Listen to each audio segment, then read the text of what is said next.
Assalamualaikum warahmatullahi wabarakatuh. Waalaikumsalam warahmatullahi wabarakatuh. Ini kok banyak yang nggak masuk ini? Ya Pak. Banjir hujan Pak, banjir dulu. Banjir Pak kemarin. Kita keterangan Pak. Ya sakit kita doakan cepat sembuh ya. Amin. Yang bolos kita doakan semoga dapat hidayah. Amin. Nah, pada semester ini kita akan mempelajari tentang ini untuk kompetisi dasarnya bisa kalian lihat di LCD ini ya. Ini untuk kompetisi dasarnya. Jadi tujuan kalian pada kelas 10 ini di semester 2 ini kita akan mempelajari tentang nilai Pancasila dalam praktiknya. Nah, untuk kompetisi intinya materi pembelajaran pada semester ini kita ini ada 5 materi pembelajaran. Yang pertama sistem pembagian kekuasaan negara, kedudukan dan fungsi kementerian. 3 itu 4 sama 5. Sekarang kita fokusnya ke sistem pembagian kekuasaan negara dulu ya. Nah, kalau kalian ingat semester kemarin kita sudah belajar tentang sistem pemerintahan. Apa itu sistem pemerintahan? Ada yang ingat? Sistem pemerintahan kan cara pemerintah mengatur rakyatnya. Itu sistem pemerintahan. Kalau sistem pemerintahan di semester kemarin kita sudah bahas.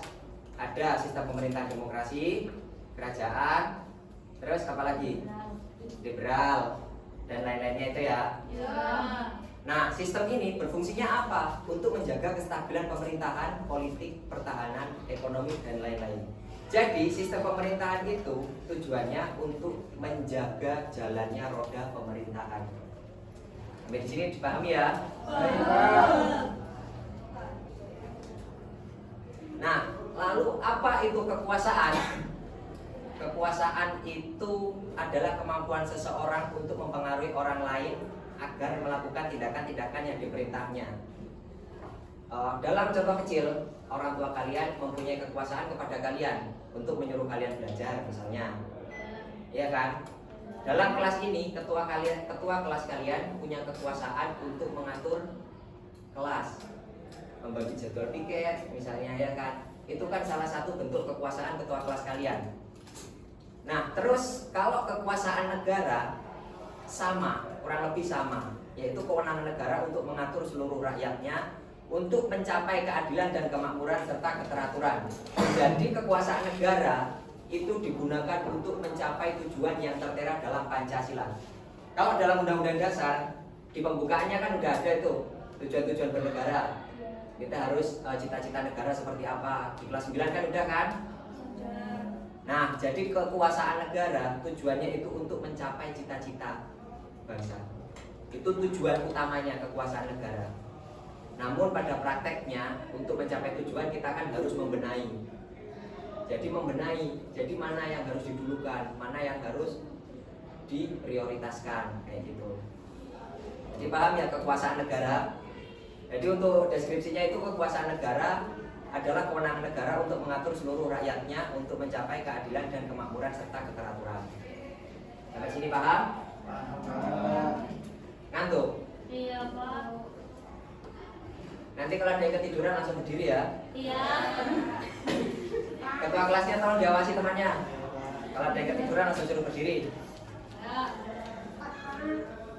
Nah, kalau teori kekuasaan, kalau kekuasaan dalam negara itu ada 3 menurut John Locke. Jadi ada kekuasaan legislatif, kekuasaan eksekutif, yang ketiga kekuasaan federatif.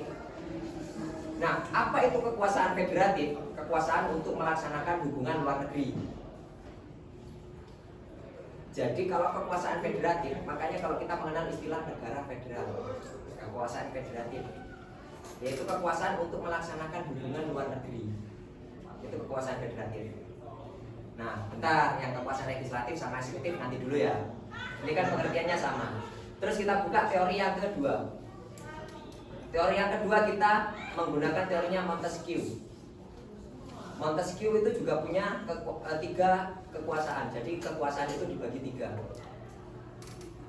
Nah, yang ketiga ini kekuasaan yudikatif, yaitu kekuasaan untuk mempertahankan undang-undang, termasuk kekuasaan untuk mengadili setiap pelanggaran terhadap undang-undang. Kalau di negara kita mengenal sistem kehakiman. Ya kan? Nah, lalu kita kupas satu-satu. Apa itu kekuasaan legislatif? Kalau kekuasaan legislatif menurut Montesquieu sama John Locke tadi sama, yaitu kekuasaan untuk mengatur atau membuat undang-undang. Jadi kekuasaannya mengatur toh. Jadi negara ini harus gimana, rakyat harus gimana, pemerintah harus gimana. Itu tugasnya legislatif. Nah, kemudian ada kekuasaan eksekutif, yaitu kekuasaan untuk melaksanakan undang-undang. Kalau tidak ada yang menegakkan, bagaimana undang-undang berjalan, ya kan? Ya. Nah, itu tugasnya eksekutif. Sampai sini paham kan? Berarti sudah mulai dinalar ya, di mana posisi kekuasaan itu.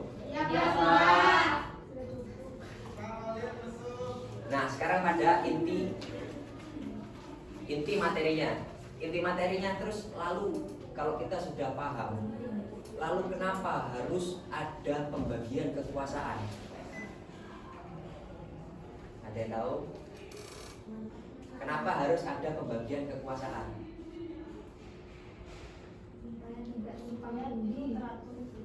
Supaya teratur, bagus. Ada lagi? Apa? Enggak? Seimbang. Bagus. Ada lagi? Supaya porsinya kan sendiri-sendiri. Apa? Oh iya, boleh juga. Tepuk tangan buat teman-teman yang jawab. Nah, mengapa harus ada kekuasaan? Salah satu filsuf Yunani mengatakan gimana? Kekuasaan cenderung korup. Kekuasaan yang mutlak pasti korup. Itu tujuannya dibagi kekuasaan. Jadi untuk menghilangkan adanya kekuasaan yang mutlak, itu maka kekuasaan dibagi-bagi. Dalam contoh kecil, kalau misalkan di sini semoga nggak ada ya. Ya. Misalkan kekuasaan dalam rumah tangga, meskipun ayah itu kepala keluarga, tapi apakah ibu tidak berkuasa kepada anak-anaknya? Berkuasa. Berkuasa kan? Ya. Kalau misalkan dalam rumah tangga yang memimpin ayahnya tok, ibunya misalkan udah meninggal, pincang nggak jalannya ke keluarga? Pincang. Sama kayak di konsep pembagian kekuasaan di Indonesia. Ya. Terus di Indonesia itu kekuasaan dibagi 3. Ayo yang piket dihapus dulu. Yang piket. Ayo. Yuk. Monggo. Yang piket dihapus. Siapa yang piket?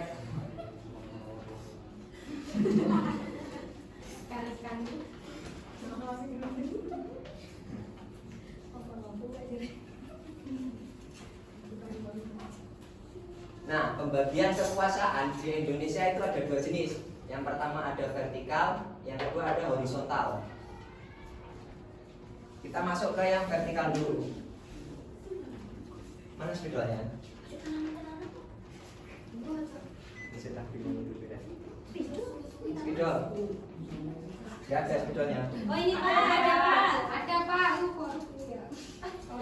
Vertikal, horizontal. Kalau vertikal ada yudikatif, eksekutif, Legislatif. sama legislatif. Nah, di bawah yudikatif ada hakim dan sebagainya. Ya. Kalau di eksekutif ada presiden, menteri dan sebagainya. Nah. Legislatif juga kayak gitu, ada DPR, ada MPR, MPR, DPR, DPD. Nah, jadi kekuasaan itu dibaginya di pembagian kekuasaan itu ada dua jenis. Ada pertama vertikal, yang kedua horizontal.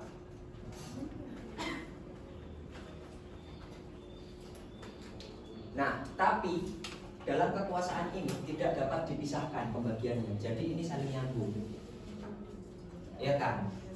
Jadi tidak bisa, misalkan kekuasaan itu cuma dibagi 2, eksekutif sama yudikatif. Legislatifnya yang mengatur kita siapa? Iya kan? Terus yang ditegakkan sama yudikatif apa? Kan nggak ada, ya kan? Terus misalkan cuma dibagi 2, legislatif sama yudikatif, yang menjalankan undang-undang siapa? Kan nggak ada. Ya. Nah, kayak gitu kekuasaannya. Itu kalau pembagian kekuasaan. Terus kekuasaan itu selain dibagikan juga dipisahkan. Kalau kita mengenal ada bagian-bagian tersendiri yang menjalankan tugasnya masing-masing. Kayak misalkan eksekutif tugasnya cuma menjalankan undang-undang supaya negara ini tertib. legislatif tugasnya cuma membuat undang-undang kayak gitu. Nah, pembagian kekuasaan ini juga tidak semena-mena membaginya kayak gitu. Jadi pembagian kekuasaan itu juga diatur dalam Undang-Undang Dasar. Terus kemudian diterapkan. Penerapannya kurang lebih seperti ini. Ini kan kita membagi kekuasaan itu bukan semena-mena karena kita tiba-tiba kayak gitu. Iya Pak, iya. Iya Pak. Siap. Sampai sini ada yang ditanyakan? Iya. Tidak ada ya? Iya Pak. Mungkin kurang lebihnya kan kita mau habis waktunya ya. Iya Pak. Ayo buat penyemangat kita menyanyikan lagu Garuda Garuda Pancasila. Yuk. Ayo semuanya berdiri penyemangat sebelum pulang. Habis ini pulang kan? Iya Pak. Ayo penyemangat, ayo. Ayo ketua kelasnya dipimpin. Ayo Pak. Ketua kelasnya berdiri di depan. Oke, ayo. Ayo. Oh sambil gini. Ya, ya. Gimana sambil gini? Ayo. Ayo. 1, 2, 3. Garuda Pancasila, akulah pendukungmu, patriot proklamasi, sedia berkorban untukmu. Pancasila dasar negara, rakyat adil makmur sentosa, pribadi bangsaku. Ayo maju, maju, ayo maju, maju, ayo maju, maju.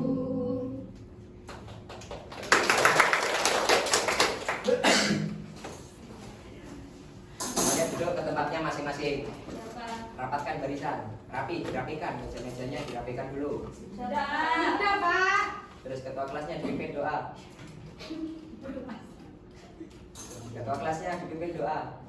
Berdoa mulai. Enggak, ketua kelasnya yuk. Mau Pak. Ayo, dipimpin doa. Berdoa mulai. Amin. Berdoa selesai. Yuk, semoga yang kita pelajari hari ini menjadi manfaat, berguna untuk kalian. Amin. Terusnya tetap semangat sekolah meskipun ngantuk ya. Ya, semangat. Wabillahi taufiq wal hidayah. Wassalamualaikum warahmatullahi wabarakatuh. Waalaikumsalam warahmatullahi